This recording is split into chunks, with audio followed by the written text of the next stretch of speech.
భారతదేశానికి ప్రజాస్వామ్య పద్ధతిలో స్వాతంత్రాన్ని తీసుకొని వచ్చిన జాతిపిత మహాత్మా గాంధీని ప్రజలు ఎన్నటికీ మర్చిపోరని Congress party Rajamahendravaram parliament coordinator టీకే విశ్వేశ్వరరెడ్డి అన్నారు. మహాత్ముడి వర్ధంతి సందర్భంగా స్థానిక లాలచెరువు రోడ్లో ఉన్న గౌతమి జీవకారుణ్య సంఘంలో ఆయన విగ్రహానికి పూలమాల వేసి ఘనంగా నివాళులర్పించారు. అనంతరం అక్కడ ఆశ్రయం పొందుతున్న వృద్ధులకు పండ్లు పంపిణీ చేశారు. సందర్భంగా విశ్వేశ్వరరెడ్డి మాట్లాడుతూ ఆర్ఎస్ఎస్కు చెందిన గాడ్సే గాంధీజీని తుపాకీతో కాల్చి చంపాడని, అటువంటి ఆర్ఎస్ఎస్కు చెందిన మోదీ, అమిత్ షా నేడు గాంధీ పేరును ప్రజలకు దూరం చేయడానికి కుట్ర పన్నుతున్నారని ఆరోపించారు. ఆనాటి ప్రధాని మన్మోహన్ సింగ్, దివంగత ముఖ్యమంత్రి వైఎస్ రాజశేఖర రెడ్డి ప్రవేశపెట్టిన మహాత్మా గాంధీ జాతీయ గ్రామీణ ఉపాధి హామీ పథకంలో గాంధీజీ పేరు తొలగించి కొత్త పేరు పెట్టడం దారుణమని మండిపడ్డారు. గతంలో కేంద్ర ప్రభుత్వం ఈ పథకానికి 90% నిధులు ఇస్తే రాష్ట్ర ప్రభుత్వం 10% వెచ్చించిందని, ఇప్పుడు ఆ విధానాన్ని రద్దు చేసి 60% కేంద్ర ప్రభుత్వం, 40% రాష్ట్ర ప్రభుత్వం ఖర్చు పెట్టాలని నిబంధన పెట్టిందని పేర్కొన్నారు. దీనివల్ల రాష్ట్రానికి ఏడాదికి 5,000 కోట్ల వరకు భారం పడుతుందని, దీనివల్ల భవిష్యత్తులో ఈ పథకం ఎత్తివేయడానికి కూడా అవకాశాలు ఏర్పడతాయని విమర్శించారు. దేశంలో వలసలు, ఆకలి చావులు లేకుండా చేయడానికి అమలు చేసిన ఈ పథకాన్ని నిర్వీర్యం చేసి నీరుగార్చడానికి ఎన్డీఏ ప్రభుత్వం చేస్తున్న కుట్రలను కాంగ్రెస్ అడ్డుకుంటుందని తెలిపారు.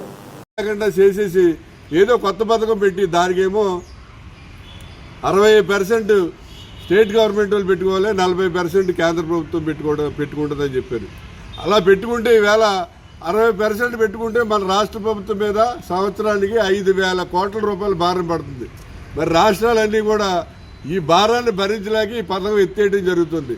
నరేంద్ర మోడీ గారు, అమిత్ షా గారి ఉద్దేశం ఏంటంటే గాంధీ గారి పథకం ఎత్తేస్తే గాంధీ గారిని జనం మర్చిపోతారని చెప్పి వాళ్ళు అనుకుంటున్నారు. గాంధీ గారిని ఎవరు కూడా మర్చిపోరు.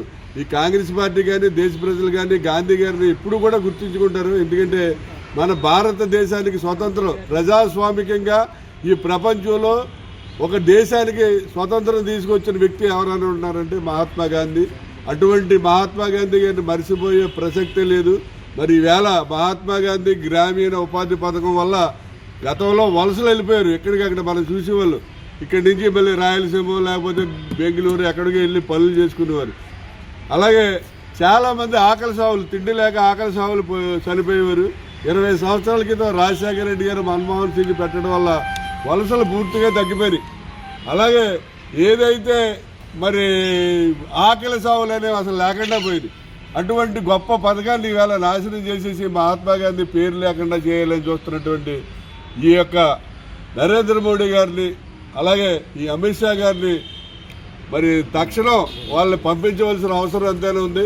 ఈవేళ నరేంద్ర మోడీ గారు మాట్లాడేవన్నీ కూడా అబద్ధాల్లో బోటకాలు. ఎందుకంటే ఆయన first time parliament prime minister అయ్యేటప్పుడు ముందు ఎలక్షన్లో ఏం చెప్పాడు, మీ అందరి అకౌంట్లోనూ విదేశాల్లో ఉన్నటువంటి డబ్బంతా తీసుకొచ్చి ఒక్కొక్కరి అకౌంట్లోనూ 15 లక్షలు వేస్తానని చెప్పాడు. 12 సంవత్సరాలు అయింది. ఆవురమంట చూస్తున్నారు ఒక్కొక్క పక్షుల్లో దేశ ప్రజలందరూ. ఎవడ అకౌంట్లోనూ 15 లక్షలు కాదు కదా, 15 రూపాయలు కూడా వెళ్ళింది.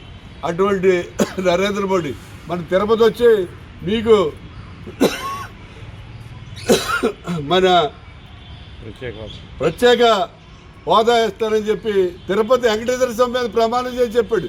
అసలు వెంకటేశ్వర స్వామి దేవుడిని నమ్ముతున్నానంటాడు, రాముడు పెట్టి వ్యాపారం చేసేస్తాడు. మరి వెంకటేశ్వర స్వామిని ఎందుకు నమ్మడు? వెంకటేశ్వర స్వామి దేవుడు కదా. వెంకటేశ్వర స్వామి మీద ప్రమాణం చేసి మీకు ఎందుకు ప్రత్యేక హోదా నేను ఆలోచన చేస్తున్నాడు. హోదా లేదు, గీత లేదు. 12 సంవత్సరాలు అయిపోయింది. ఈ రకంగా ప్రజలను మోసం చేసి ఏవో అబద్ధాలు ఆడి ప్రధానమంత్రిగా కొనసాగుతున్నాడు. అటువంటి ఈ నరేంద్ర మోడీని తక్షణం పంపించవలసిన అవసరం ఎంతైనా ఉంది. మనం ఎప్పుడు కూడా ఈ మహాత్మా గాంధీ గారిని మన దేశ ప్రజలందరూ కూడా చిరకాలం గుర్తుపెట్టుకుంటారు. అటువంటి మహానుభావుడి యొక్క ఈవేళ వర్ధంతి కార్యక్రమం, అందులోనే ఇక్కడ ఓల్డేజ్ హోమ్ జీవకారణం చేయటం అదృష్టంగా భావిస్తూ సెలవు తీసుకుంటాం.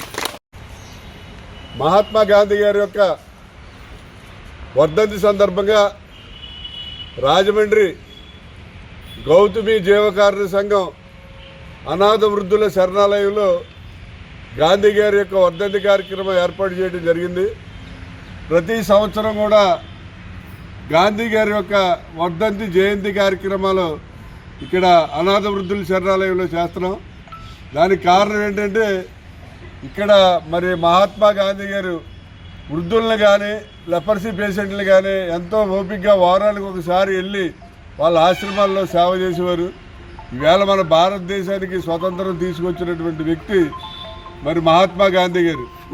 అటువంటి మహాత్మా గాంధీ గారి యొక్క వర్ధంతి జయంతి చేయవలసిన బాధ్యత మన భారతదేశంలో ఉన్న ప్రజలందరి మీద ఉంది. మరి ఆ దేశంలో అందరూ కూడా గాంధీ గారి వర్ధంతి జయంతి కూడా చేస్తారు.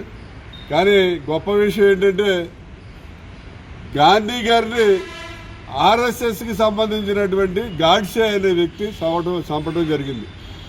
అలా గాడ్సే ఆర్ఎస్ఎస్కి సంబంధించిన వ్యక్తి, అతను మహాత్మా గాంధీ గారిని తుపాకీతో కాల్చి చంపాడు.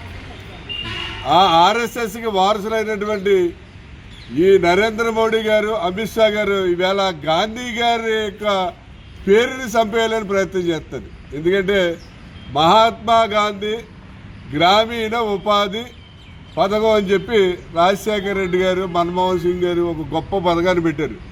దానివల్ల ఏంటంటే ఎవరైతే కార్మికులు ఉంటారో వాళ్ళకి సంవత్సరానికి 100 రోజులు పని కల్పించాలని చెప్పి ఒక రూల్ పెట్టి అది పెట్టడం జరిగింది. దానికి కేంద్ర ప్రభుత్వం 90%, ఆల్మోస్ట్ అంతా కేంద్ర ప్రభుత్వం, 10% మాత్రమే రాష్ట్ర ప్రభుత్వం ఇచ్చేది. ఈవేళ నరేంద్ర మోడీ గారు మహాత్మా గాంధీ పేరు ఉండకూడదని చెప్పి ఆ పథకాన్ని